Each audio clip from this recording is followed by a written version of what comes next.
Here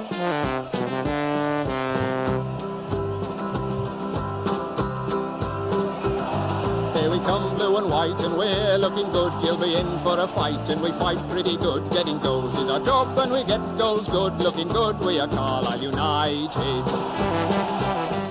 Hello everyone, you're listening to the Brunton Bugle, the number one place to get your Kyanite fix in the podcast world.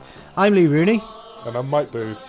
Derby are the victors at Brunton Park, but it's not the main story in Carlisle right now, as the Piatics takeover the club looks to take another step forward. We look back on the defeat to the Rams and the QOS meeting at last weekend, before looking ahead to this weekend's trip to Wycombe.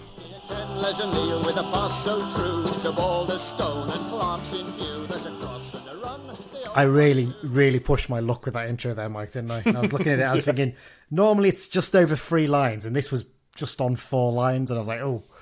As I looked at it, I was like, oh, I'm going to have to rush this. You reminded me of Tom Piatic last night on Radio Cumbria having an interview 10 minutes before kickoff, and he was trying to speak as quickly as he possibly could because he just wanted to watch the Blues. Exactly, that's what exactly I want to see, isn't it, as well? Yeah. How you doing, mate? Yeah, good. Yeah, very, very positive. I think as we speak right now, as this has been recorded, the votes have been counted. So, yeah, very exciting times. I mean, I know we lost on Saturday, but I think there's a bigger picture going on with the club right now. Yeah, definitely, absolutely. Yes, so we'll get straight into it soon. So we're going to have me and Mike are going to have a little discussion about the QOS meeting and what happened there. And we can't. There's some bits where we're not going to go into so much detail. I think we know what bits there are, and we think we've seen that the bits that News and Star aren't going to talk about. So we're going to do similar. But I think there's plenty we can talk about there. We'll also then obviously review the defeat against Derby and then look ahead to the Wycombe game. But first up, I've also remind you that our sponsors this season are the Carlisle United Sports Club London branch. Of course, London branch got members all across the world. Jacksonville, Florida, they might have some there soon. You never know.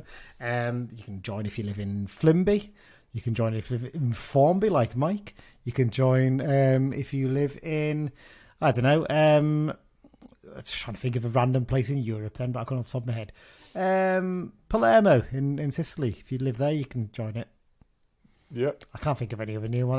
Let's leave it there, shall we? So of course the London branch, they do a lot of good stuff for the club in terms of fundraising and arranging stuff for away games. So if you want to find out about them, go to their website, carlisle.londonbranch.org. Right then, Mike. No question of the week this week. I haven't had a chance to sort one out with Dan, so we've got so much to fit in anyway. Let's get straight into it. News-wise, we'll tell you what. News-wise, we'll skip the first item originally, which was talking about the meeting. I'll talk about the Cumberland Cup just to get that out of the way. So, United were in midweek action, as you mentioned there, in the Cumberland Cup, Mike, at Guildford Park, taking on Carlisle City. I say Cumberland Cup, the Fred Conway Cumberland Cup, to give its full title now. I do apologise. Game ended a draw 1-1, but United went through 4-2 on penalties. Tough test by the sounds of things, wasn't it, this? Yeah, by all accounts, some of the fringe players didn't do a ton to kind of knock Simo's door down to say that they should be playing. Yeah, there's kind of a feeling of no one's really shown that they're worthy of a starting place after this game, is there? Which is a real shame, because when you look at some of the names that you would hope, and some of them might be knocking on the door. I mean, from what I heard, Jack Ellis was probably as good as anyone out there today, and Greg Bullman, friend of the show, who's there, he said that Romeo Park was the player who impressed him the most in this match. So well done, Romeo, for that. But yeah, it was Terry Ablade who got the goal for United just before half time, just into the second half. City equalised, and yeah, went to penalties. Alfie McCalmont missed for United, but then 2 City players missed, and Jaden Harris stepped up to fire the winning penalty home. One bad bit of news from this game, then there wasn't the Mike. Taylor Charters picked up an injury. Yeah, I don't think there's been an update on that yet, but hopefully it's not too long. But at the same time, I think he didn't make the bench on Saturday, did he? No, he hasn't made the bench the last few games, to be fair. And they've gone with different options. And it's a worry for Taylor as well, because it's a hamstring injury, and we all know that that's what kept him out for about 2 or 3 months last season, wasn't it? So little bit of a concern there, and hopefully it's nothing too major, but we'll just have to wait and see with bated breath on that one. But it suggests he'll be out for a little bit at the very least. So yeah, really frustrating, but there you go. Well, let's talk about it then, Mike. As you mentioned there, the votes are being counted right now, but almost as anticipated as the Derby game last weekend was the first opportunity for United fans to hear from our prospective new owners, Castle Sports Group, on their plans and ambitions for United, if they are successful in their bid to take over the club, of course. So, yes, the Piatek family met with members of Kiosk, the Supporters Trust. You can also watch it on a stream if you were able to attend, which was what both me and you did, to share their plans and give some more background on who they were. Fair to say, a lot of positivity afterwards, wasn't there, for this? Yeah, definitely. Overwhelmingly so, I think. I wouldn't want to make an assumption, but I think the vote is going to go the way that we would like it to, and it's gonna move forwards. I think one of the main things for me that stood out is his passion. He seems really, I think he said, and I'm all right repeating this because he said it on Radio Cumbria last night, but he said about how if they were to make just £1, they'd be happy, and that pound would just end up going straight back into the club. They're not in it to make money. They know what they're getting into. In fact, one of the very first things he said at the start is how passionate they are about American football and the Jacksonville Jaguars or Jaguars, whatever you want to call them. And they're used to having a team that doesn't win very often, and they stick with them, and that's something that I'm sure that we can all relate to. Absolutely. Yeah, it was. I think I agree with you. I think the impression I get, look, we have no inside info on this, but just speaking to other fans I know and members, I think at best you can have a handful of people who might vote against it, who they're concerned maybe they don't like the idea of reducing the shareholding from 25% to 10% for the Kiosk, and that's all based around I think it's people living a bit in the past and they're obsessed and think that we desperately need that. And as Norman Steele said, and I thought he spoke really well actually at the meeting, he said that the Trust has only used that blocking power once in the last 20 odd years that they've had the shares. So, how desperately needed is it? You know, if we trust these people, and you have to get to a point where you think, what is the aim of this block? Is it just there for the sake of it? Do we want to actually accept a bit of ambition and let new people in? So, at the end of the day, would you rather own a 10% share in a successful football club that's going places, or a 25% share in one that isn't? For 100%. me, it's the club that's going places. Exactly. So the meeting hugely positive. Tom Piatek Senior. Am I right calling that? Just Tom Piatek, the main one. It's Tom Piatek and Tom Piatek 2, isn't it? Which is the younger one. So we'll try and call it that way. He spoke for over an hour with no notes, just some presentation slides. Hugely impressive, the amount of information he knew and knew off the top of his head as well. Yeah. Really, really impressed of the amount of research they've clearly done into this. First up, they gave us quite a lot of background on the family and their business, and I know some people sort of said, "Oh, do we need to know this?" I think it's quite important, actually. I think it's important to know the people who are getting involved. They're not shady. It's a genuine family business, and they're very serious people, aren't they? Yeah, definitely. And I think as well, it was quite telling at the end of question session. There wasn't many questions because he was so thorough with his presentation and covering so many boxes. Yeah, absolutely. And it was really good to see actually how much they've done with their own business, how much they've invested into that, how much they want to look after their workforce, and how much they do in the community as well. A huge amount of stuff, wasn't it, really, that they showed up. So yeah, definitely. And that's one of the things for me. Obviously, the financial aspect of this is very welcome and it's very good, but it's the ideas and the positivity that they can bring, and sometimes just a new set of eyes. I mean, we've seen the Warwick Road toilets many times, and they are what they are to us. But I think someone from outside coming into the club and looking at them and saying, "Nah, come on, that's ridiculous." Do you know what I mean? Do you not want to sell your big idea to them right now? Well, I mean, the Warwick Road Piss Wall 5000. I haven't quite finished my prototype for it, but I know that they also own a technology firm in the States, so maybe they'd be willing to work together on that. Joint patent. Yeah, I'm not gonna be greedy and put a copyright on it if it's for the best. They just seem to have a lot of positivity and ideas, and obviously the money is one thing, but they're not just going to aimlessly throw it in. They want to put it in the right places and do the right things with it. Yeah. Interesting that they said basically the businesses are debt free, all of them, and that basically they're very much equity driven, and that's what they want from CUFC. They're very clear in that they're not going to be loading debt onto the club, and I know that's what a couple of people I know wanted to ask us questions, and it got covered in that sense. So they were happy with that. Obviously, something we sort of had an idea about, but the negotiations have been going on since February 2023. They have been considering getting into professional sports clubs for about 6 years. They said, didn't they? I think it was that long, if I remember rightly.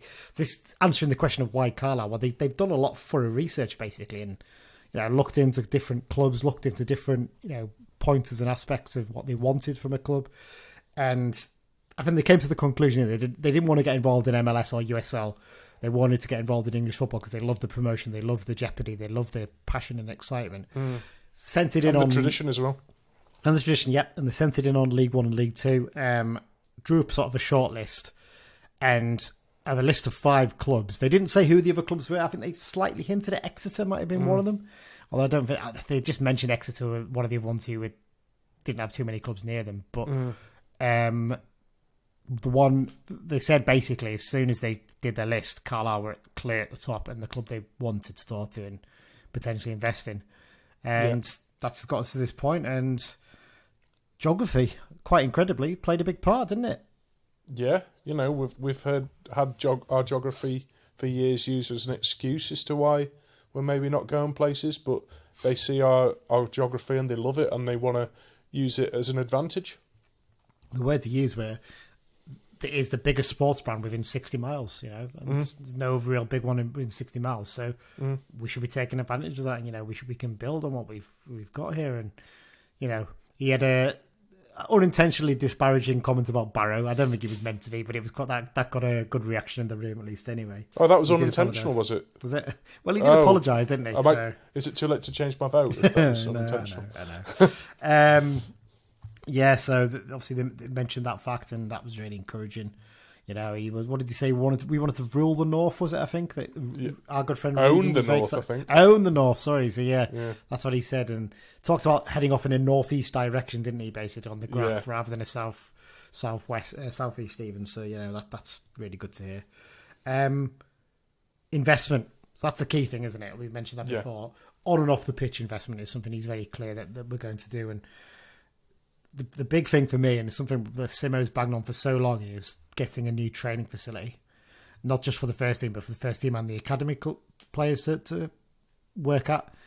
And he's basically said from day one, that's the first thing I'm going to start looking at. So that's a huge positive again, isn't it? Definitely. And I think something as well that he seemed to insinuate was that he wants players to come to us. I mean, he didn't say these words, but this is something that I've long believed, that if we're offering a player £1,500 a week and a club near Manchester, say, is offering a player £1,500 a week, I want a player to look around our training facilities, look around our ground and say, yeah, this is the club I want to be at. Yeah. And I think you can sell the club more with things like that than just aimlessly throwing money at players. 100%, yeah. And that brings it on to Brunton Park actually quite nicely. He was very clear of his commitment to staying at Brunton Park. They said they want to stay. And then they mentioned this fact, and obviously you've been out that way, Mike, before, that they're in an area where hurricanes are quite rife, aren't they? There's hurricane seasons, and buildings have to be built to withstand these kind of things. And he said, we know about the bad weather, and we know that the ground floods, and he again clearly done his research, because he reeled off the dates of when the floods were, didn't he, in the past? So he said, we're going to do work on Brunton Park. We're going to maximise the East Stand, which is not used enough at the moment, and which he's right about. And we're going to get to the point where these stands are built so that they're ready to withstand any potential flooding and stuff. And you basically make it a shell almost, don't you? Part of it, and you gut it out when you need to. So I mean, I was in Florida last year during Hurricane Ian. And if that had hit Brunton Park, it would have been out for months.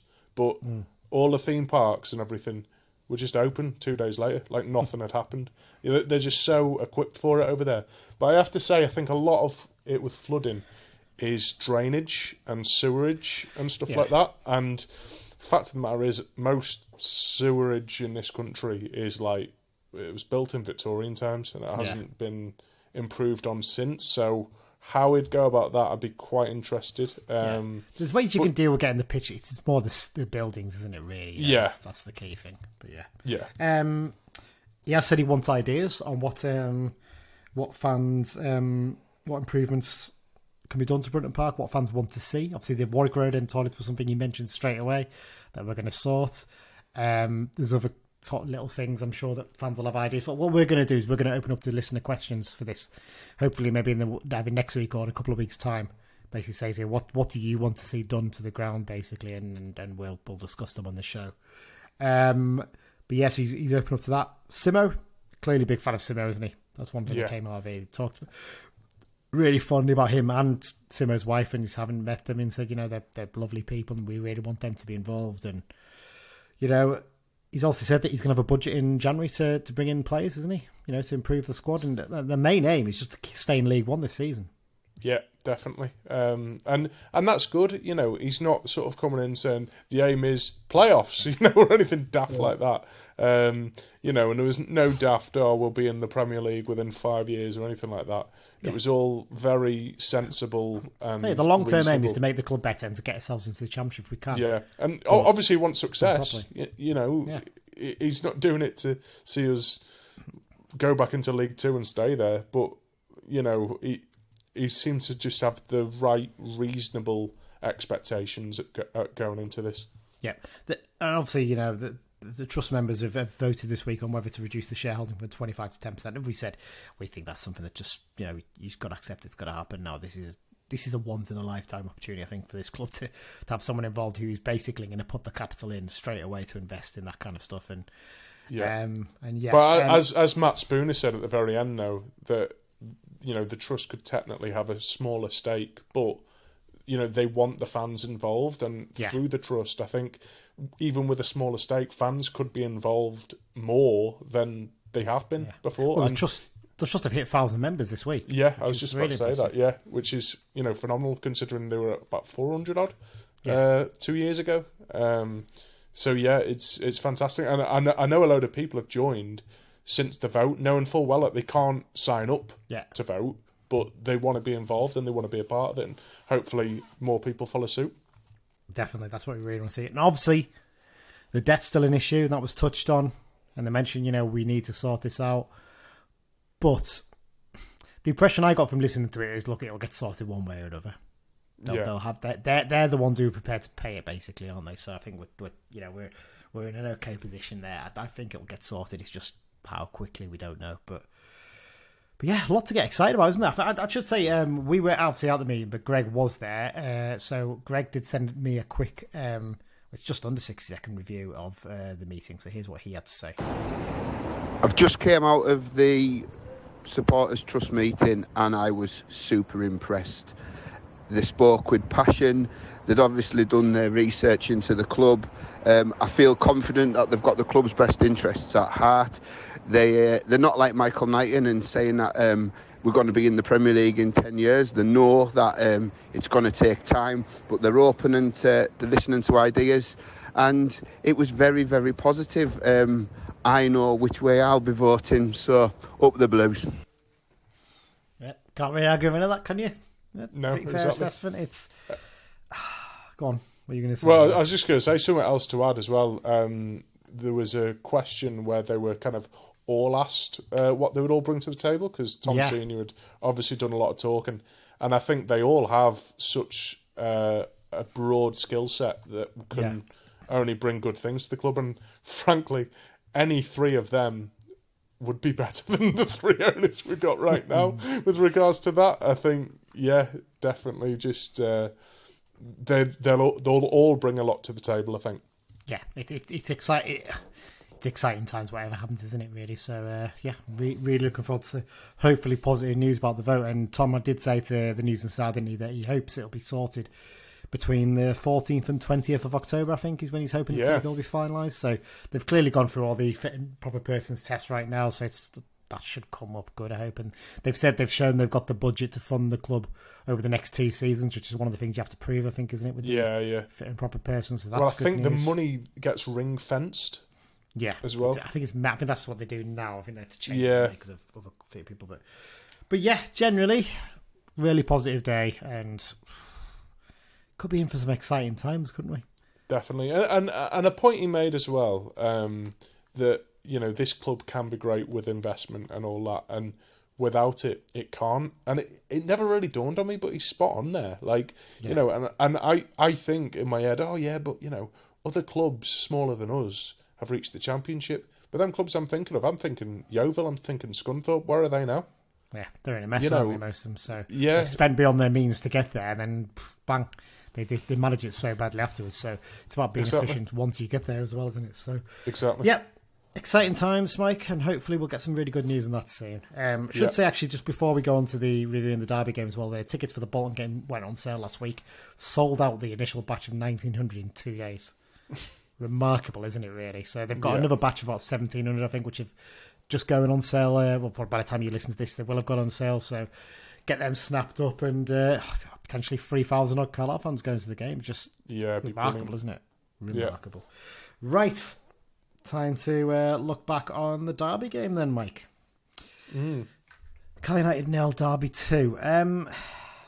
Weird one this. You come away with a defeat from a game like this, you'd be quite disappointed. I wasn't too downhearted. I was a bit frustrated that we didn't take our chances, but I thought we played quite well in this game. Whereas I saw some comments online from some of our fans who were not happy with the performance, and I thought, that's a little bit harsh, that. Yeah, it's weird. At the time, I was thinking that was not a 2-0 game. But Derby scored from 2 good chances. Obviously, one of them was a penalty, but we just did not create chances anywhere near that good.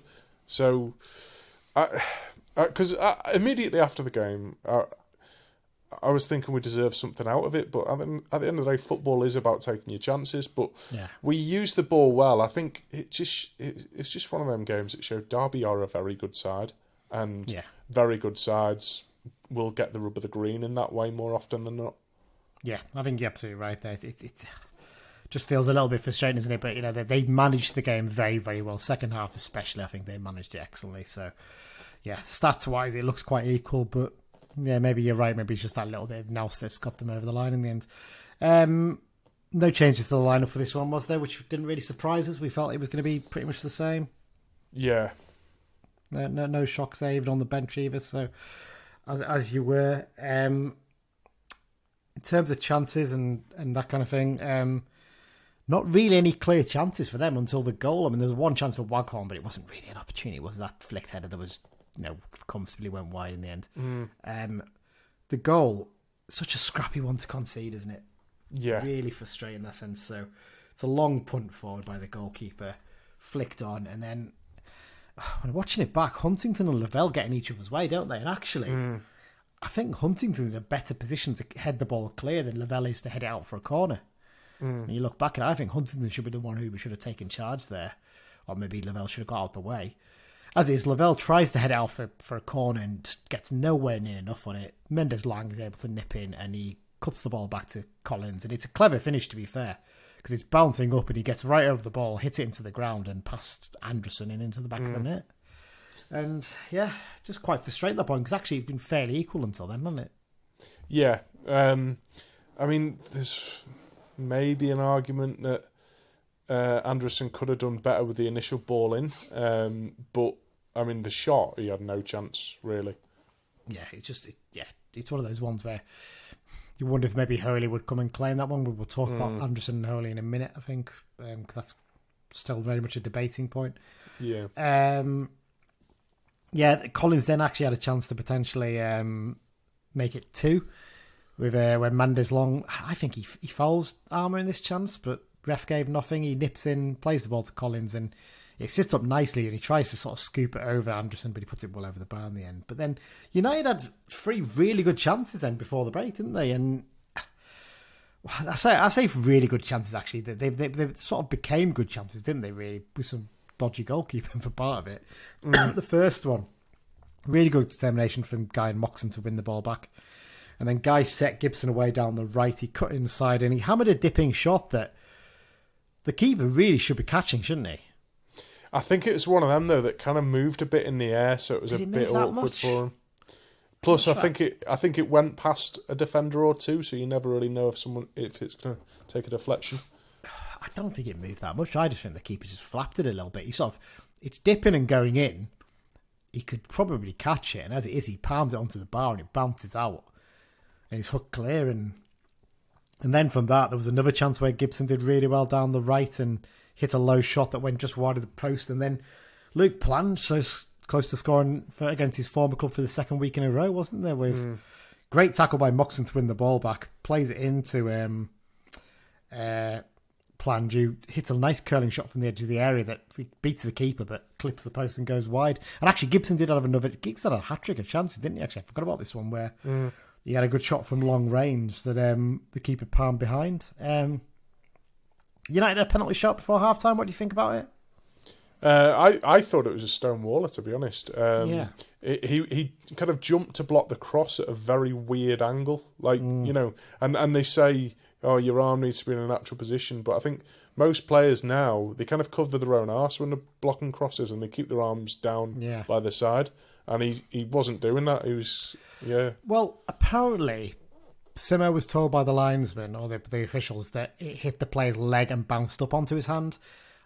I've watched back the extended highlights, the match rerun on the iFollow, and I actually can't tell from the angle. It's very difficult to see whether it does hit his leg or not before it hits his arm. So if that is the case, then maybe I can understand it, but I'm not convinced from watching the video. I think the refs just bottled it a little bit there. As well, it was in that corner by the Derby fans. Would it have got given in front of the Warwick? Maybe. Possibly, maybe, yeah. Into the second half, nowhere near as many chances for either side. Derby really closed the game out quite well, actually, to be fair. In fact, I'm not even sure their keepers had a save to make second half, has he, actually, when you think about it? Other than maybe palming a corner behind from Moxon that Lavelle nearly got on the end of. But bar that, there was one chance for Derby where Anderson was in no man's land and Cashin got on the end of a corner, but he put his head into the side netting, and then came the second goal, and just another total mess at the back, this one, wasn't it? Yeah, and I've never seen us concede a penalty, and all of the fans in the paddock normally were screaming at the ref. That was never a penalty.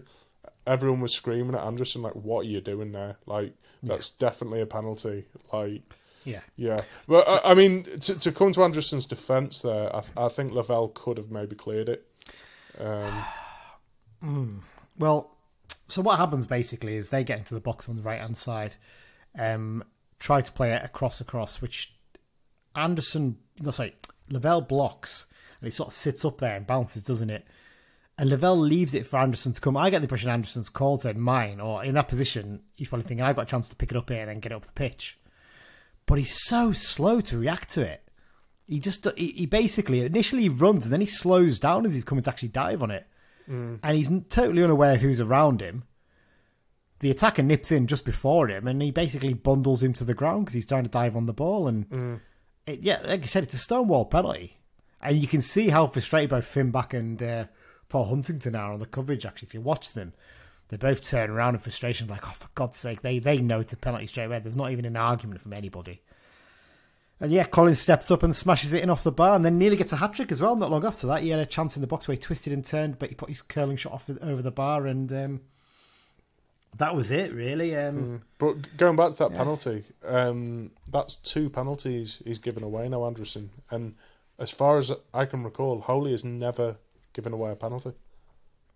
Trying to think off the top of my head, I think the only penalties we conceded when Holy was in nets were goals where he didn't, one where he didn't concede it. That's what I mean, yeah. Yeah. And my problem is that both of them have come, and yes, there's an argument maybe the defenders are at fault in terms of, the throwing back and leaving the ball, but he's just far too slow to react. He's got to be quicker in that situation. But, defenders have made mistakes in front of Holy, and he hasn't brought people down and given away penalties when it's happened. Yeah. I mean, Huntington played the ball back past him for an own goal, but, that nothing he could have done there, really. And yeah, there's the argument the Walsall one where where he messed up, and yeah, basically. Oh, he's made mistakes, but he hasn't brought a striker down for a penalty. I don't think yet. Did he? I'm trying to think in the FA Cup game against Walsall. Was that a penalty for that? I'm trying to work this out now. I'm just while we're doing this, I'm just basically. Oh, it might have been actually. I think that was immediately after his... No, it wasn't a penalty. When he lost his head? I'm just looking at it. Yeah, they did score, but it wasn't a penalty there. So, yeah, you're right. Yeah. But, that was probably the only game, really, where you'd say you had an absolute aberration of a game, really, wasn't it? So it's... Yeah. Look, he's not perfect, and I don't know if we're ever going to claim that, but we'll talk about that a bit more in a minute. But yeah, generally, in fact, we'll tell you what we'll do. We'll do the 6-second reviews first, actually, before we go and talk about our habits, because there might be some bits in there that we're going to talk about. So first up, I'm going to start with Andy Lee, who sent us one in via Facebook. Thank you very much, Andy. Really appreciate it. This is his first time 60-second reviewer. He just, if anyone else wants to do this in the future, drop us a message on there, or drop us a message on Twitter, and we'll sort out getting it on WhatsApp instead, because it just means the sound quality is a bit better. So well, here's Andy's 6-second review. This is my first 60-second review. I thought I'd give it a go.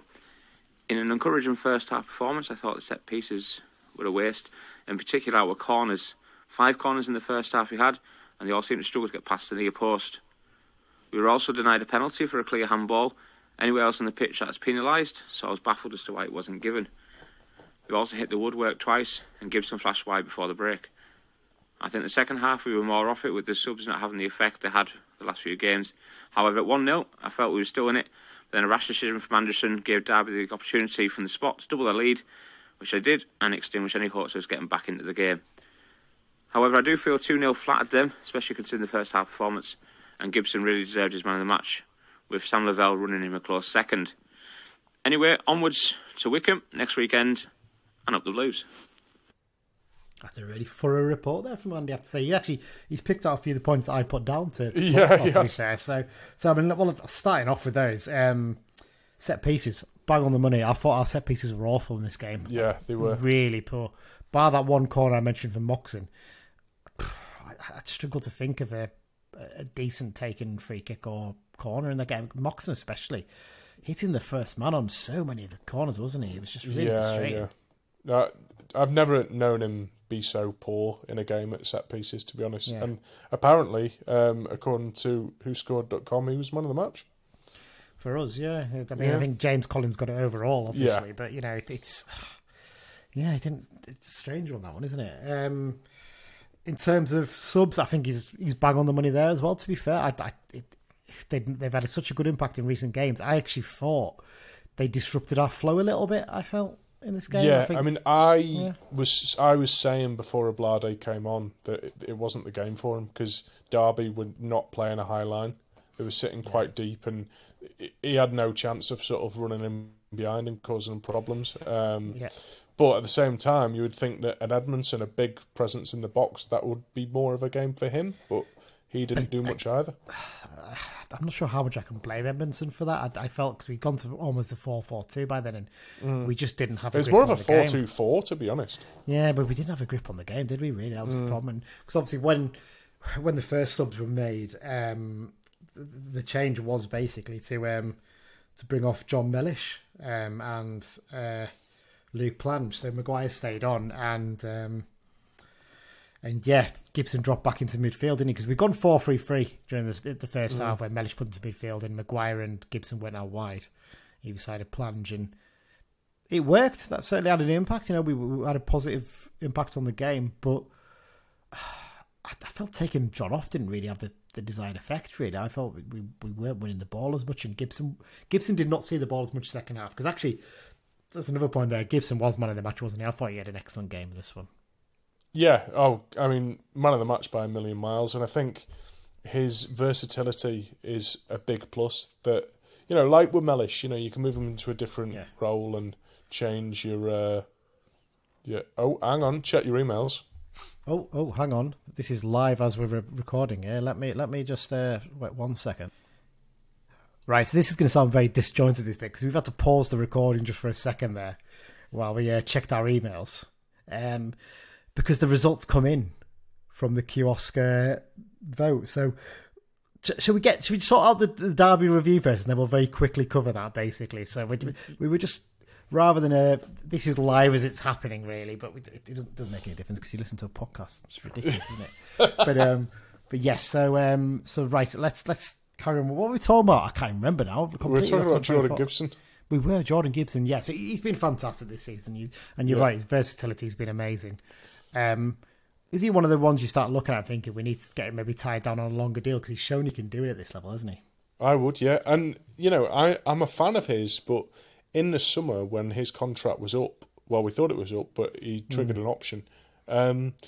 He was one of them, to be perfectly honest. We're on the fence, weren't we? Yeah, because he wasn't starting a lot of games at that time, and I was like, well, if he stays, he stays. If he goes, he goes. But we've said all along that there's some players who are better at League One level than League Two, and I think he's certainly proven to be one of them. Definitely. Right, let's have young Craig's 6-second review for this game. So here is Craig talking about the match. Hi, I'm Craig, and this is my 60-second review. Said that just for you, Greg.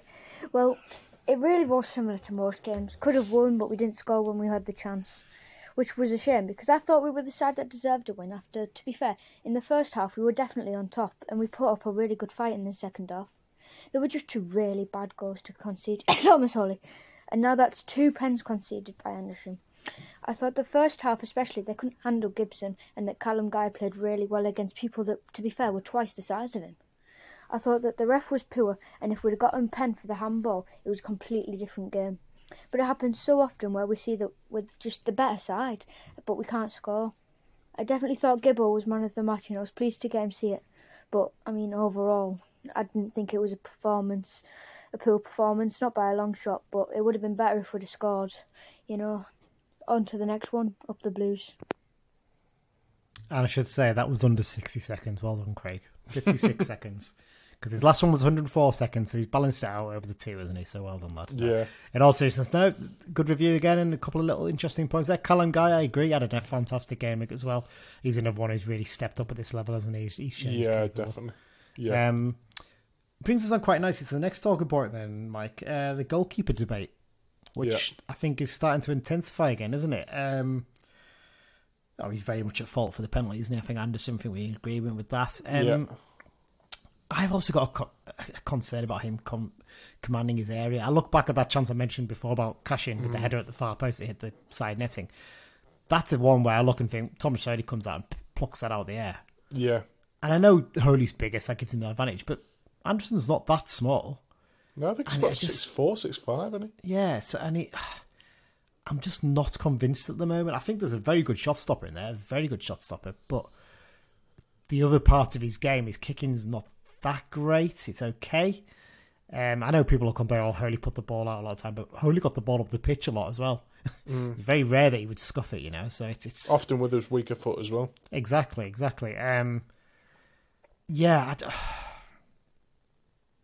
What has he offered so far that Holy doesn't? That's the thing. Maybe he's a bit more agile, a bit more of a shot stopper, but at the moment, I'm very on the fence on this one as to what we do. Yeah, I think it's worth noting as well that last week at Stevenage he had an incredible game and basically got us a point. So I think dropping him off one bad game would be a bit harsh. But I think, we said at the time with the Port Vale game, I think it's maybe a call that Simo wanted to make, but I think he made it at the wrong time. I think Holy hadn't done a lot wrong going into that game. And the problem is that puts then pressure on Anderson to be solid and, doing his job from day one, isn't it? And obviously we saw the game against Port Vale. I know he defended him, and I get that. I get Mellish is slightly to blame for the goal as well, at least there, maybe, but I still think he can do better. I think he can definitely do better on the penalty for this one. For me, I think he'll stick with him, and I think he's probably right to stick with him for now, but for me, that's pretty much all the credit he had in the bank gone. If he makes another mistake like that, if he gives away another penalty, then Thomas Holy's got every right to go and knock on Simo's door and say, I'm not being funny here, but I never gave away any penalties, and I'm sitting waiting here for my chance. So yeah, it's a while now. 28th of November is when we play Reading away, which Holy will have to play in, provided he's fit. I don't know if there's any international breaks in the meantime. There's one, the Leyton Orient game that weekend, so there's an international break that weekend, so potentially if Anderson gets called up, I don't know if he will, to be honest, based on the performances we've seen so far. Yeah. But it's there's definitely a debate to be had there. And look, I can only go on what I hear from other fans, and I don't think other fans are wholly convinced by Anderson yet either. So no, still plenty of work to do there. I think it's fair to say for him. Just a couple of more points before we move on, Mike. What about Finn Back? I heard a few people at the game saying that they weren't convinced by his performance and not really sure if he's made the step up to this level yet. What do you think? Well, it's interesting because I took my mate Tom, obviously, who is a neutral, and he said he was quite impressed with Back in the second half. So it's interesting. I think Back's issue is he's set himself a very high bar, hasn't he? At the end of the day, and I think he's still been getting up to speed following that injury and his fitness issues. But I feel like around about now he should be pretty much at it. But yeah, for me, he hasn't done much wrong. I think there's maybe a case that he hasn't been excellent in doing a load of stuff right, but he hasn't done a lot wrong for me. Yeah, I feel like I think he did so well that first half of the season last season because he's not been quite as adventurous getting forward and things like that. It feels a little bit disappointing at the moment, and maybe we are being a bit harsh there. I think it's just frustrating the amount of time to see him get into positions that I think, right, just put the ball in the box there, and he stops and he cuts back and plays it to another player, and you're like, just have a little go. I'm not saying you have to do it every time, but he just doesn't do it. He never really puts crosses into the box at all, does he? In comparison to Armour, Armour will put the ball into the box if he's in a good position to do it. So, is that tactical though? Like from the manager? Maybe, I don't know. But if Armour's doing it, then why wouldn't Back be doing it? I don't. It's an unusual one, isn't it? You'd think it's more likely that Armour wouldn't because you'd have Mellish, over and underlapping him and getting forward. So, yeah.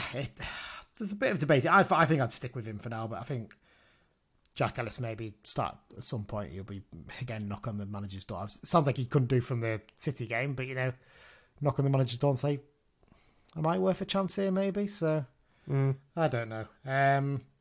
Just quickly before we get on to looking at the League One results, Derby, thoughts on them? I thought they were a very good side. I think, considering, I can see the case why we're the better team, but very good teams win games like that, and they did that. And I think, like Craig said as well, they're a big team, which at this level, it'll make you versatile against the teams that like to hoof it a bit as well. And I think they'd be capable of playing that way, but they're also very capable of playing football as well. I mean, even Mendes Lang on the wing, he's a big lad, isn't he? I didn't realise how big he was. I hadn't seen him for so many years, and wow. He's quite big and physical, isn't he? So, he was very impressive. And Collins, in him, you've got a striker who's going to score goals if you give him chances, haven't you? So, yeah, definitely. Kind of understand it. So I'd expect them still to be right up there at the end of the season. I think they're professional enough to ground out results in games like that against teams like us, aren't they? So, fair play. Right, let's have a quick rundown through the League One results before we wrap up the first half of the show, Mike. Starting off in Lancashire, Blackpool 4, Reading 1. Got to say it's not a great time for Reading at the moment, isn't it? I saw a video of their manager apologising to their fans after the game as well. Not the greatest. I should say, actually, there were some Reading fans on our train up, wasn't there? We were changing at press, and they got off and we took their table that we had booked. And we got cracking to a couple of really spot-on Derby fans, didn't we? Really, really good lads, to be fair. Just on the off chance they're listening. So, decent lads.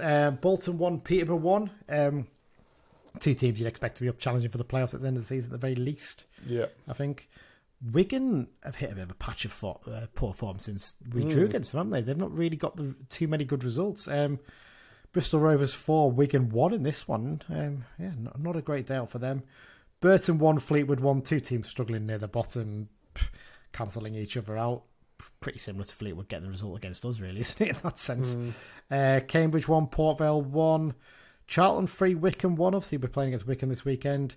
Cheltenham set a new EFL record, 9 games without a goal at the start of the season. Yeah. Lost 3-0 home against Stevenage. They could well go all the way to December till they play us to finally score. You know it's going to happen now. You've said that. So, not a great time to be a Charlton fan, and they're obviously still looking for a new manager, having sacked Wade Elliott. And I think whoever goes in there just got a firefighting job just to try and get some goals as much as anything. It's a really tough one for them. Leyton Orient 1, Shrewsbury 0. Shrewsbury again having a little bit of a struggle at the moment, are they? They're not really been able to find form. Northampton 1, Barnsley 2. Barnsley have really started to find their feet now. Oxford United 3, Exeter 0. Oxford are flying, aren't they? It's beating really us. Quite remarkable their turnaround. And finally, Portsmouth 2, Lincoln 1. And that's it for the first half of the show, Mike. We'll take a short break and then we'll be back with the second half of the show where we're going to preview the Wycombe game, but we're also going to talk about the results of the kiosk. What's it called? Kiosk vote. I forgot the word, was it? The kiosk vote. Hi, I'm Owen Moxon and you're listening to the Brunton Bugle. Yes, we're into the second half of the show, Mike, and let's start off with that then, shall we? The kiosk vote, the results of that. They've come in. And let me just quickly load it up again just to make sure I get this right. So 699 people voted out of about 850 or so, I think, were eligible to vote. So a very good turnout. Yeah. But more importantly than that, the overall result, 687 in favour of reducing the shareholding from 25.4, whatever it is, down to 10%. And 12 voted against it. So 98.2% of the vote was in favour of the resolution to reduce the shareholding. So, as it stands, it's all steam ahead, isn't it, for the takeover? Yeah, exactly. It's brilliant, and a brilliant turnout for the trust as well. I think a lot of votes in the past have probably had a turnout of about 20% or so. So, brilliant, and we can hopefully push on now, and hopefully the target of mid-October can be achieved. Yep, that's what we're hoping for. We're really praying for that anyway, but there you go. Right, on to the second half of the show. We're going to preview the Wycombe game, and up first we've got Behind Enemy Lines. This week I'm speaking to George from the Wycombe Way podcast. I say I am because I haven't actually recorded this yet, so this is it's one of these weird ones where we're recording our episode before we record Behind Enemy Lines, but there you go. So George from the Wycombe Way, what am I going to talk about? We're going to talk about how they've recovered from losing their long-serving manager last season. Some thoughts on their own American owners, because they've had American owners for a few years now, and whether they can get back into the Championship again. So here's the chat I had with George. So yes, we're back for this week's Behind Enemy Lines section, and this week we're talking to a Wycombe fan. It's George, who runs the Wycombe Way Twitter account. George, how are you doing? I'm very well, thank you. Thank you very much for having me on. No problem at all.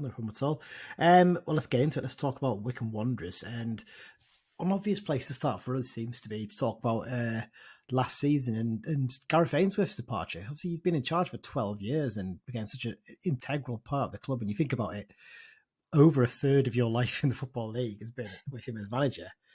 How much of a wrench was it to see him go after so long, and what kind of legacy did he leave behind? I mean, for a fan my age, Gareth Ainsworth is all I've ever known at Wycombe. I think that was what was hardest to come to terms with, was sort of going to be seeing somebody else in the dugout. What he did for our football club was unbelievable, really, from the depths of League Two all the way up to the Championship. And he was one of those people you just thought was going to be here forever. We never sort of thought he'd move on, especially not in those sort of circumstances. Last season we were in terrific form under him. I think we won 5 in a row. We were the informed team in the league, and I think if he had stayed with us, we would have been we've had a red hot crack at promotion. So I think that the timing of it was the weirdest part of it, but the club have transitioned perfectly since. I think that Bloomfield was the right person to bring in. So I don't think we're missing him too much. But certainly last season, when you look at the drop off in form, there was a big sort of issue that had to be solved when he left. It's one of those ones where most other clubs he might not have gone to, but QPR with his links as his playing days always meant it was going to be a tough to stop him from going there. Yeah, he was always very open with his future. He never shied back from the fact that there was always 2 or 3 clubs that if they came knocking for him in the right circumstances, then he'd be on the first bus there. QPR and Blackburn being 2 of those. And I don't think any Wycombe fans would begrudge him of the opportunity. I think he turned down the job on numerous occasions beforehand. And so I think he must have felt that the timing was right for whatever reason. He's gone there. He's doing a fine job this season. Wycombe are still in a good place, so no one's really complaining too much based on that. So, as you mentioned there, you replaced Ainsworth with someone who was a long-serving player under Ainsworth, Matt Bloomfield, who had only just been appointed as Colchester United manager, and you came in and brought him back to Wycombe. Was he a bit of a surprise in terms of appointments, or was it always kind of a feel? Because obviously he wasn't very experienced, but was he the obvious choice? I think for a club like us, obviously having Ainsworth here for so long, and he instilled a brilliant culture at Wycombe. And I think the key part was to keep that culture going. I think it would have been a risk to bring in an outside manager, because the good work that Ainsworth had done to build that squad and build the culture may have been disrupted. So even before the links were there with Bloomfield coming back, I think most fans secretly would have wanted him back. And as it turned out, there was probably a clause in the contract which meant if Wycombe came knocking and wanted him back, then he would, it'd be easier for us to get him in. For me, he was certainly the number one choice. And I think the club overall, looking at where we are now, have made the right decision. Yeah. In terms of the summer recruitment, are you happy enough with who he's brought in? Who are some of the key players you brought in this summer? I think it's been our busiest window for a good few years, and we've really utilised the loan market well. 5 players on loan from Premier League clubs, who really might have been getting minutes here and there, especially in cup competitions. I think Freddie Potts has been the standout loanee so far this season, on loan from West Ham. I know he featured a couple of times in the Conference League last season, so I think it's a little bit of a surprise to get him in, especially under an inexperienced manager like Bloomfield. Some of his signings have actually been really, really, really promising. Signings that have come in to suit a new system. I know Wycombe often labelled with the long ball team under Ainsworth. I think Bloomfield has done his best to sort of move away from that. There's still sort of the directiveness about us, the long ball here and there, but it's much more sort of progressive, I would say. It's not long balls for the sake of it. It's working the angle and working the option. So 2 brand new wing backs in Kane Vincent Young and Harry Boys have been sort of decent so far, but I don't think they've hit the levels that they will hold of themselves. And experienced heads like Luke Leahy and Richard Keogh. Luke Leahy, one of the better centre mids in League One for the past sort of 5 or 6 years, really. That's at Shrewsbury and Bristol Rovers. And Richard Keogh has come in off the back of promotion with Ipswich Town. And with his CV, it's always good to have somebody like him in the dressing room as, I say, a cheerleader. Really, he's there as one of the prominent characters with an experienced head to sort of, keep the younger lads on the ground. Well, it's funny you mentioned Richard Keogh, because he was actually my next question. Because obviously it's his second spell at Wycombe, and he actually had 2 spells at Carlisle as well as a player. In fact, we were supposed with the club where he sort of kick-started his career, really, in terms of getting his move to Coventry. Obviously, he's not getting any younger. He's 36 now, I think, is he? And he's obviously had that really bad knee injury. But is he still playing quite a big contribution to you guys this season? I think he's played more than most of us would have thought. He was our first signing of the window. And I think the term that most people used was underwhelming. But you see the minutes he has played this season, and you can see why he's been brought in. Scott Mitchell, who was the head of recruitment at Ipswich for the last few years, that was sort of his first signing. So again, it's a familiar face for him. He's played mostly sort of cup minutes, and sort of when we're trying to close out a game after winning 1-0, he'll come on for the final 20 minutes and help us see it out. But actually, considering his age, respectfully, he's actually been a really good player for us so far this season. Yeah, I'm sure he's going to get a really good reception from the Carlisle fans of the team at the weekend, because he was a popular player with us when he was here. So what's your aims for this season? I mean, a couple of years ago, you obviously were in the Championship, as you mentioned before. And last season, your form obviously dropped off a bit after Ainsworth left, so you missed out on the playoffs. Can you challenge for a top 6 this season? I'd like to think so. I don't think that's the expectation amongst the fan base. I'm sure behind the scenes, the coaching staff and the players will want that top 6 spot. But I think most of the fans are just wanting a stable season, and sort of fed some of the new players in, because I think we've handed out a few contracts that are 3 or 4 years this summer. So it's sort of about finding that sort of stable ground. I don't think people would be too disappointed at a mid-table finish. But obviously, if come May we're challenging near the top 6, then absolutely you would take that. Yeah, all right. I will give you a little bit of a positive thing here. Mike on our podcast when we did our pre-season previews. He predicted you guys to finish second. So he's got faith in you if no one else has, at least. Anyway, we were giving him some stick in the first couple of games, saying, "Oh, you might have messed up here, mate, big time." But I think he's feeling a bit more confident now about it anyway. Yeah, we're quite closely linked as clubs in a weird way, Carlisle Wycombe, because your first ever game in the Football League, of course, was against Carlisle, wasn't it, back in 1993? And I understand you guys have got a kit out this season, which is a remake of that kit. Yeah, it's a bit of a humdinger, actually. Touch wood, there's been a few sort of manufacturing issues with it, so it's currently sort of been pulled off sale, and everyone's complaining about it.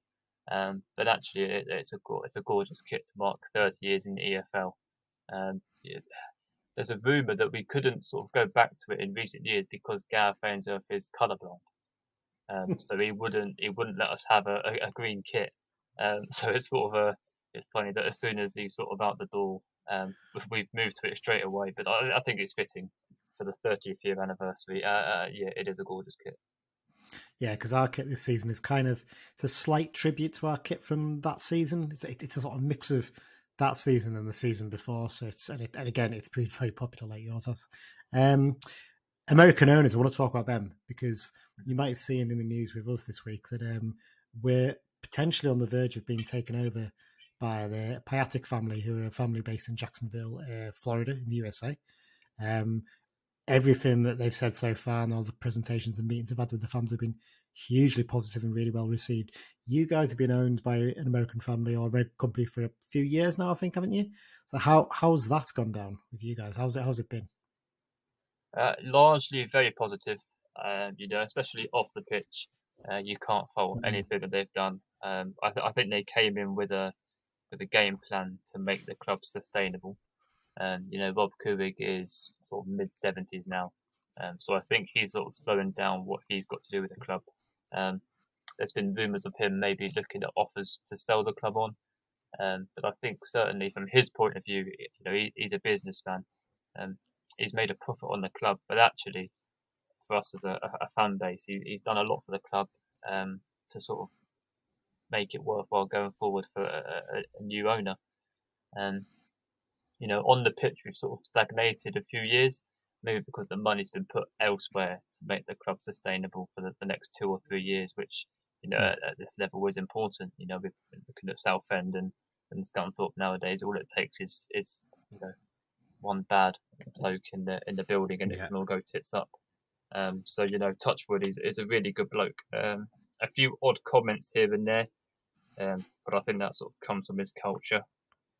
There was one last week where he sort of said that the fans have got no excuse to not be at the games while he's charging £30 for a ticket in the third tier, and we're only averaging 4,000 fans at home. So the odd comment here and there which riles some people up, but on the whole, actually very, very positive.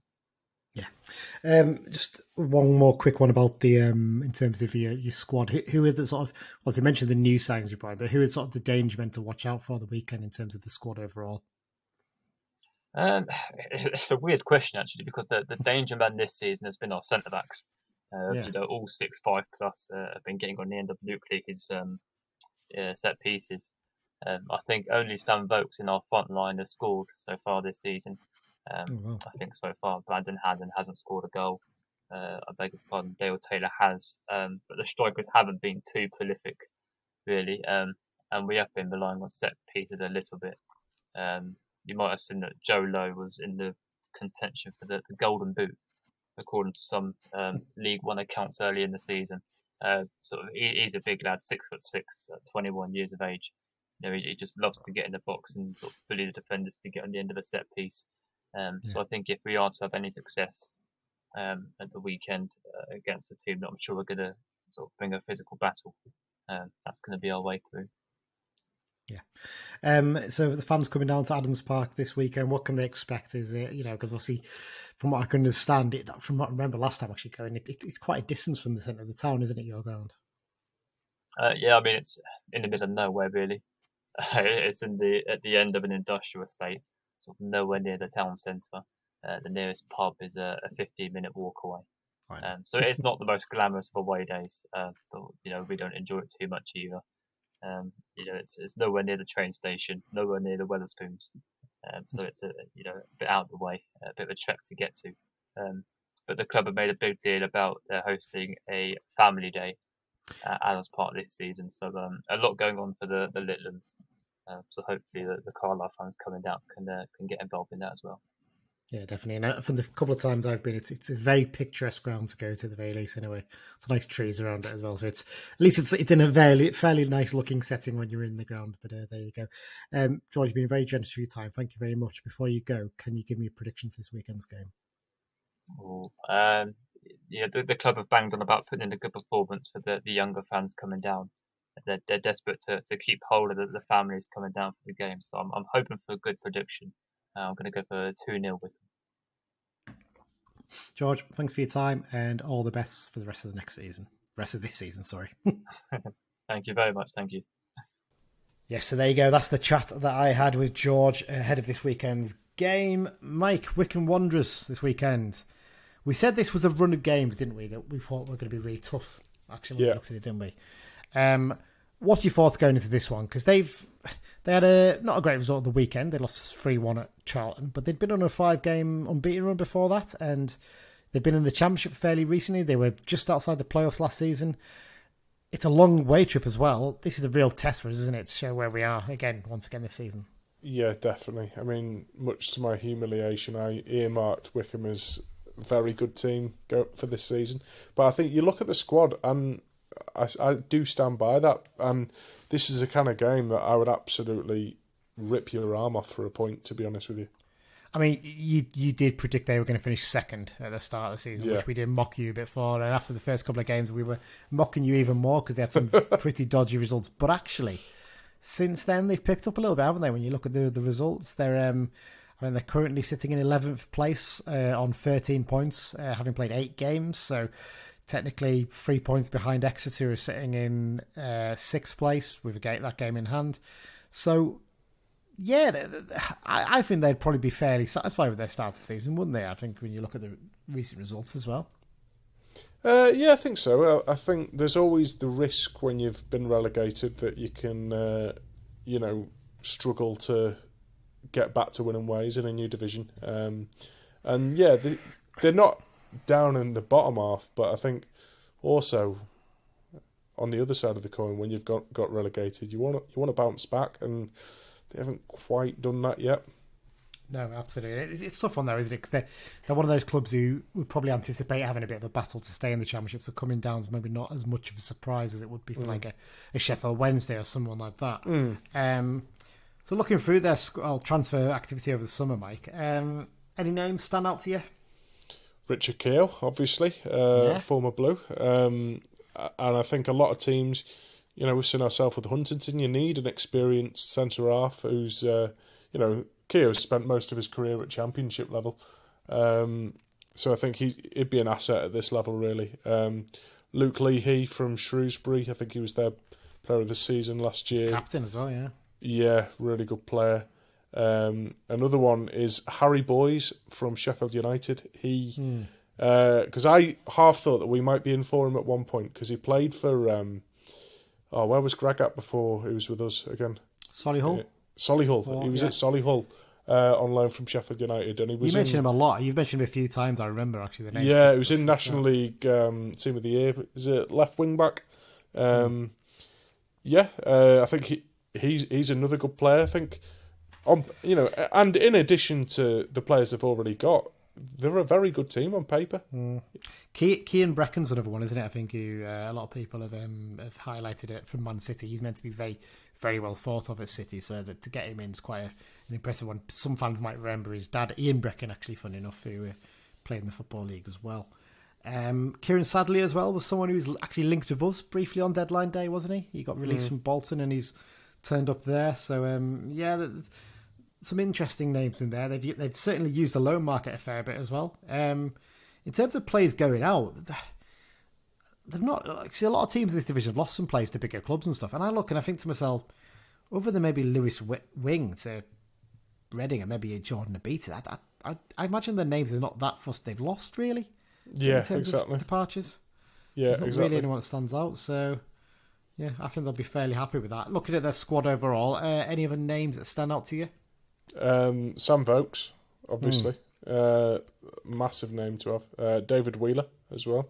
Yeah, he's been around for a while, hasn't he? Yeah. Gareth McCleary's quite an experienced forward, isn't he, as well? You know, he's one of those names that you always see. And he's the one, I'm just checking here while we're talking. I'm trying to know if he's the one who was he at Forest? No idea. Double check. Someone like that, wasn't he? Yeah, he was. He was Nottingham Forest at 111 games, 13 goals. But he's at Reading as well. We spent a lot of time. So, again, he's an experienced player. He was a Jamaica international back in the past as well. So, yeah, certainly someone to keep an eye on. Tricky winger on his day. And, yeah, even in defence, Jason McCarthy's quite experienced. Joe Jacobson's been there forever, hasn't he, I think? Yeah. Just double checking how long has he actually been there. Because I feel like I think he might have even been there longer than Ainsworth, wasn't he? I think. Could be wrong on that. Or maybe no, I think he was there for pretty much all of Wainsworth's time. 2014 he joined, so he's celebrating his 10th season basically with them, I think, this year. So incredible that. 320 games, 37 goals for them. So he's one, again, who you'd expect to be a really important part. But yeah, you're right.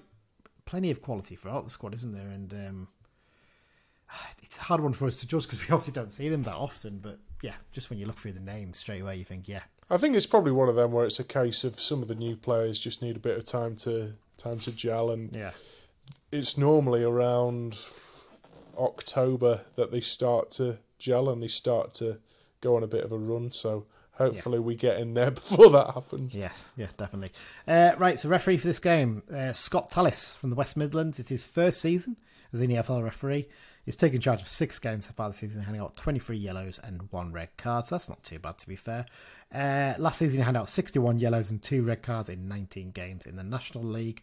And he's never previously taken charge of a United games. It's the first time he's refereed us. So I don't know if that's a good thing or a bad thing, to be honest. I'm not really sure. I might get in there now and say he's crap before it's cool. Yeah. You do that. Head-to-head wise, similar to the Derby game. It's the 23rd meeting between the two sides. Unfortunately, our record against them is not as good as it is against Derby. 5 wins out of those 23 games. 9 have been a draw. The Chairboys have won 8. I'm trying to work out. I'm just going to double check this. When was the last time we actually won at Wickham? I was looking at it the other day. I have a feeling. Have we ever? We definitely have. Let me just double check this as we're talking. So, I think the last time we won at Wickham Wanderers, God, this website's so slow, may well have been. Oh, we won there a couple of years ago.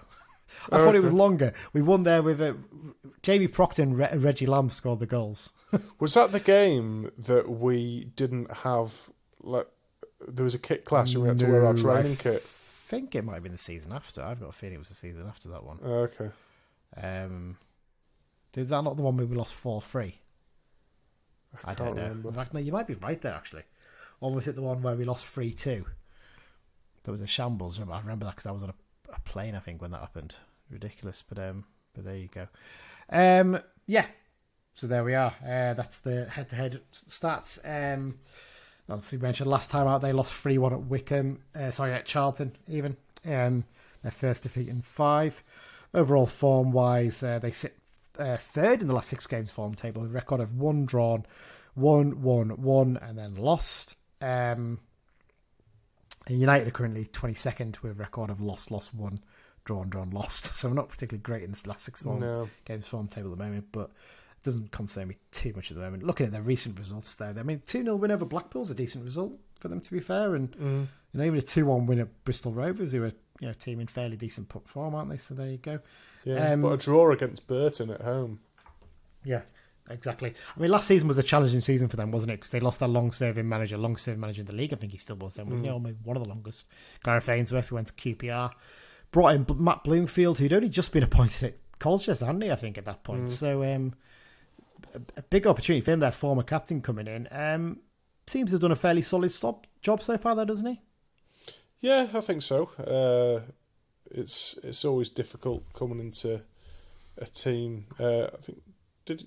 He came through in the summer, didn't he? No, he came sort of February-ish, I think it was. I think it was just after. I think he took charge against us and then left like a few days later, possibly, or something like that. I can't remember exactly, but I'm pretty sure he was manager of Colchester when he left not long after. I don't know anyway. But basically, he's done okay, I think, since he's gone in there, really. So Yeah.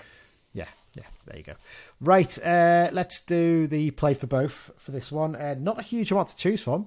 I don't know what Dan's picked because I haven't had a chance to listen beforehand. So let's see what Dan picked for the play for both for this game. There's quite slim pickings on the play for both this week.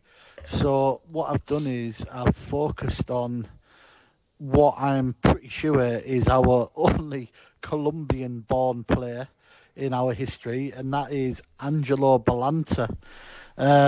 Angelo was born in Cali in Colombia, quite famous from the Cali cartel in the Netflix series Narcos, and he moved to England with his family when he was 5, and he grew up in the Fulham area, and he was taken on by QPR through their youth system, and he played a few games for QPR, but he was sent out on loan a fair bit as well, and his first loan was actually Saturday's opponents, Wickham. I think he scored 3 goals in 11 in the league for them, so not bad for your first loan.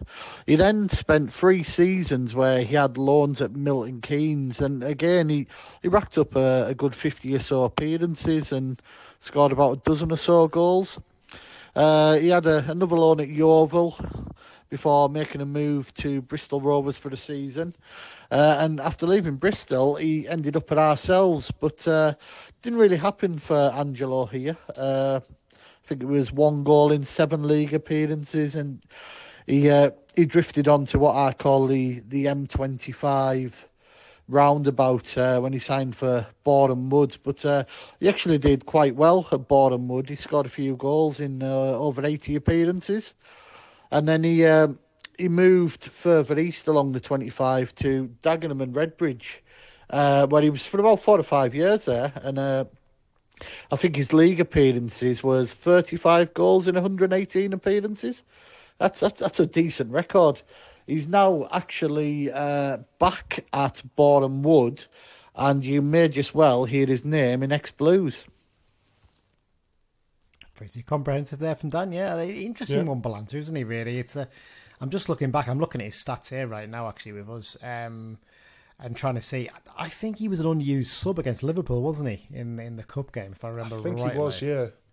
I'm just double checking that now while we talk. I remember he played very well in the home game against Chesterfield. Yes. In the run up to that game, the game where Kevin Osai scored that cracker. Yeah. He did that there, but he also played against QPR, his former club, in the next round, and again had another good game there. But unfortunately for him, he was an unused sub alongside David Atkinson and Troy Archibald Henderville. God, he was still with us then at Anfield. So just a little bit unlucky not to feature in that game, really, in that sense, having done all the hard work in the previous rounds. But there you go. No, great shout out there, Angelo Balanta. He's the first one on the list. I'm going to go through the rest of them because it's not too long. Stuart Green, he had a loan spell there as well. In fact, not sorry, loan spell. He was permanently there for a while. Mo Harkin, he was an interesting one. He was one at the start of the was it the Roddy Collins season? He wasn't he? He was one of the many millions of 1 month contract players we had at the start of that season. I think the first season he was in charge. Tony Hemmings. Tony Hemmings was part of the Wickham side that played in the Football League, the first season in the Football League. And obviously played against us on the opening day of that season, I think, actually. Richard Keogh, he's had a couple of spells there similar to us. Jordan Musto, Stephen O'Halloran, John Sutton, Martin Taylor was quite a legendary keeper with Wickham. He only had a short loan spell with us. I think we mentioned him the other week, actually. He was at Derby too. And Magno Vieira as well. He had a spell with Wickham. So there you go. Right, let's talk about United for this game. Mike, what's your thoughts? What are you thinking? Do we need to make changes for this one? I don't think so. I mean, the whole goalkeeper debate, I am more of a fan of Holy, but I wouldn't expect to see a change there. I think the rest of the team will be unchanged, providing there's no injuries. I think I tend to agree with you. I think the issue we've got is that none of the fringe players showed enough to show that they're worthy of starting in this game. I think particularly, Alfie McCallum might be a bit disappointed with himself. I think that midfield's going to stay the same, probably. Defence, back three, I can't see that changing. I think Corey Whelan sounds like he was unlucky to miss out the midweek cup game against Carlisle City of illness. He'll probably just keep his place on the bench, you'd guess. The only one I've got to debate is, like I said, reviews either Holy and maybe Jack Ellis possibly as well, pushing for place. But again, did he do enough? I do wonder if maybe that... Do we stick with Plange and Maguire and still trying to get this partnership together? Is it working yet? Well, none of the other strikers are doing enough for me to warrant starting, No, that's the problem. And Garner and Obladi have worked so well as subs. Yeah. You do wonder. And I think they work well as a partnership as well, which probably doesn't help really in terms of one of them coming in. I think if you were going to bring one player in, I'd probably bring in Edmondson, weirdly enough, rather than bringing one of Garner or Obladi. I think you'd have to bring them both in for me, but just my opinion on that one. But there you go.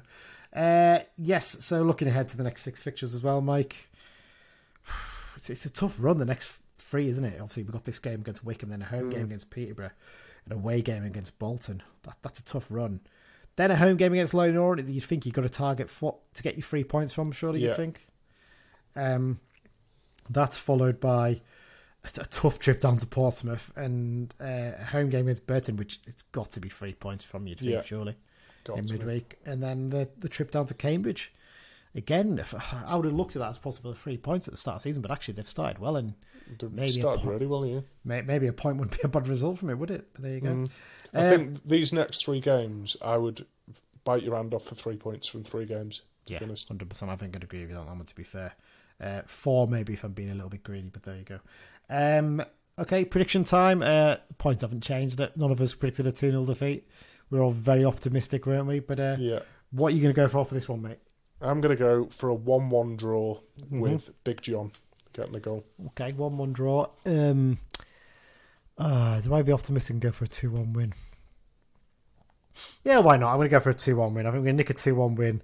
Goals from Sean Maguire and Owen Moxon to get the other. Right, here's Dan's prediction for the game. I'm going to probably go against the grain of a lot of fans after Saturday's defeat. And I'm going to predict a 2-1 win for us. I think we've not done too bad on the road so far, and some of our performances have maybe justified a little bit more. So why not get a little bit more this week? Goal scorers. Ooh. I'm going to go for Callum Guy and Luke Plange. 2-1 win. Up the Blues. There you go. So we've gone for a striker and a midfielder each, me and Dan, but he's gone for 2 different ones. So there you go. Right, on to the X-File section, Mike, to wrap things up. Let's go through the goal scorers and cards from the weekend first. Jerry Yates. He's had a good start to life at Swansea City, hasn't he? His 3rd league goal he got the 1 in the 3-0 win over Sheffield Wednesday. Yeah. Sheffield Wednesday having a tough time of it back in that league, aren't they? Yeah. Darren Moore looking a weird choice.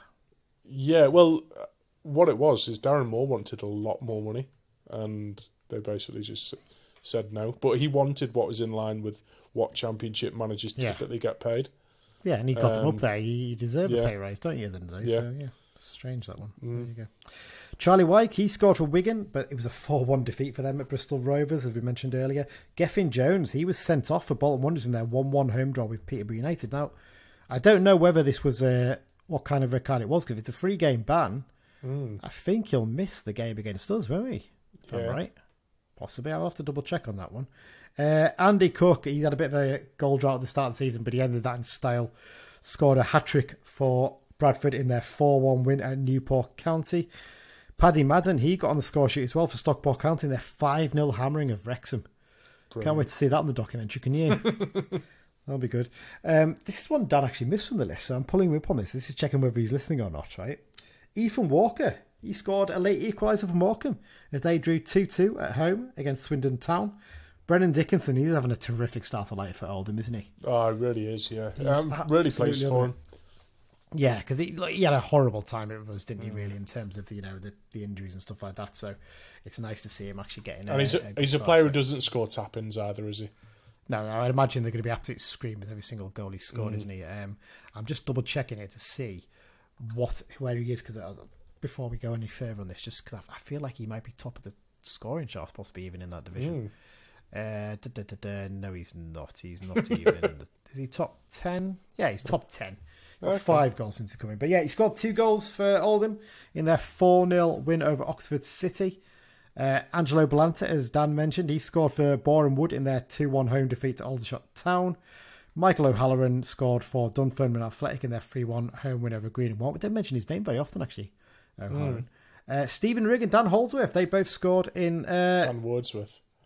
Did I say Holdsworth? Yeah. God. That name stuck in my head. Right, try that again. Stephen Rigg and Dan Wordsworth scored the goals for Workington in their 2-1 win at Bradford Park Avenue. Into midweek, Angelo Balanta was scoring again. He scored 2 goals for Boreham Wood as they earned a 2-2 draw at AFC Fylde. Liam Noble was a naughty boy. He got sent off for Morpeth Town in their 1-1 draw with Guiseley. They were 1-0 down when he got sent off as well, and this was with 3 minutes to go. And they still managed to get a 1-1 draw after he'd been sent off. So there, great stuff for Morpeth. And finally, it was a ex-Blues goal fest at Borough Park in midweek. Stephen Rigg, David Symington and Simon Grand scored the goals as Workington beat Lancaster City 2-1. And just one more little bit that Dan put in the group. Harry Arter is causing a bit of a fuss at Nottingham Forest, isn't he? Because he's refusing to terminate the remaining 2 years of his 40k a week contract at Nottingham Forest. And I didn't read his article, I just saw the screenshot that Dan put up. But if he's done nothing wrong, then why would he? Yeah, I don't mind players doing this, to be honest. Like Gareth Bale at Real Madrid a few years ago. If clubs want to offer players that much for that long, well, yeah, it's stupid fault. If you're going to throw the cash about, you can't then complain when that player goes, I'm going to sit on it. There are some reports that he turned up overweight for pre-season training. Well, if that's the case, then fine him. I'm sure he's going to be devastated to lose that 40k a week alongside the other 40k's a week he's been getting. But there you go. So yeah, Harry Arter is. I get the impression he's very much fallen out of love with the game, really, hasn't he? The way things are going for him at Forest. He's quite sad because he's a very good footballer. We saw that when that brief loan spell he had with us. But I think he had a couple of things happen off the pitch, didn't he? He did as well, to be fair. Yeah. I think that you've got to consider those things too. But there you go. Well, that's it then, Mike. That's wrapped up for this week's episode. Lots of good news in there alongside the defeat. It's an exciting time to be a Carlisle fan, isn't it? I think it's fair to say. Definitely. And, I think I've always, had optimism about where this club can go. And I've always thought, maybe not. Maybe I'm just naive. But if other people can see that potential that the club has and they've got the money and the skills to back it up, well, it could be a very, very exciting time to be a Carlisle fan. Yeah, definitely. Just to say a big thank you once again to our sponsors, the London Branch, for their support this season and for sponsoring the show. Up next, we're going to try and get a recording of a match review and of the Wycombe game and a preview of the Peterborough game on Monday, aren't we? We're going to try and fit that in possibly, but we'll see what we can do. Either way, we'll get something out on to review the Wycombe game and the Peterborough game, I think, either way.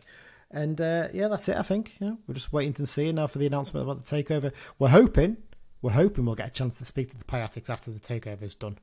Because obviously Dan's involved in Curious, because you all know, and he's had a chat with them, and I think reasonably confident we'll be able to sort something. So if we do that, well, we'll be looking for a couple of listener questions as well for that, I think, as well. So there you go. Mike, a pleasure as always. Cheers. Thanks everyone for listening, and up the Blues. Up the Blues.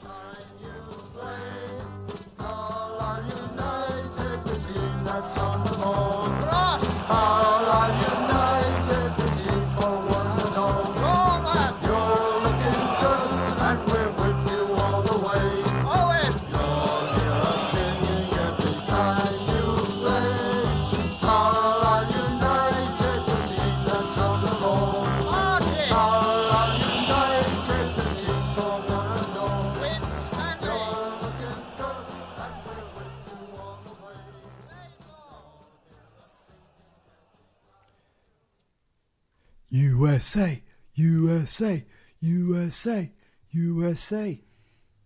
That's going to wind up some of our fans, definitely. Up the Blues.